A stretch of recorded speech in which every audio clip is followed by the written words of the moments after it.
Hey everybody, today is the presidential election, and I think many of us have been fatigued and anxious with the run up to the election. And I think anytime there's an election, some Christians react as if the kingdom of God has been destroyed or has triumphed, depending on who gets elected. But I don't think we have to look at it that way. Jesus did say, obey your human authorities. And I think the Pharisees were surprised when Jesus said, render unto Caesar what is Caesar's. But it's a type of idolatry to align Christ's kingdom with a particular political platform and to believe that the kingdom of Jesus hangs on an election. So on the one hand, we don't want to be complacent. By all means, do vote today if you haven't already. But on the other hand, we don't want to be idolatrous. 1 Peter 2 says, our government authorities are under God's sovereign rule. That means that regardless of who wins, Jesus is still ruling and reigning at the right hand of the Father and directing history towards its appointed ends. So how do we right-size this election today and marshal our response whenever we get an outcome? Well, I think three things. First, as Christians, we want to exercise faith, not fear. We exercise faith in our sovereign God, no matter who wins.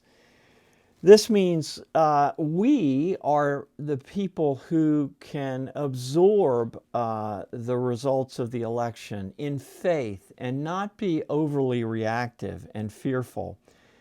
We're trusting in God's authority and power to direct the hearts of world leaders and our leader, no matter who wins. We absorb other people's fear rather than joining their fear. We respond in faith. That's number one. Second, I want to encourage you to purpose to move toward unity, not division. Now, there are people who are concerned that there are going to be riots, that people are going to be overly reactive.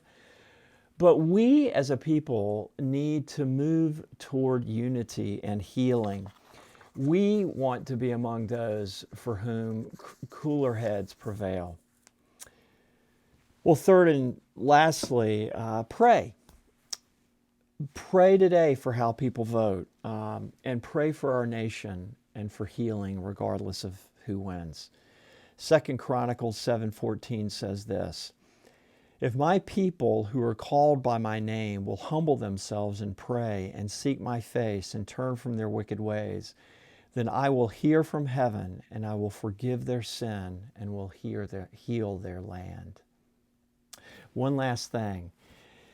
If you've been looking for a Sunday to join our in-person gathering, then I think this Sunday might be your week. The forecast says it's going to be sunny and 72 degrees.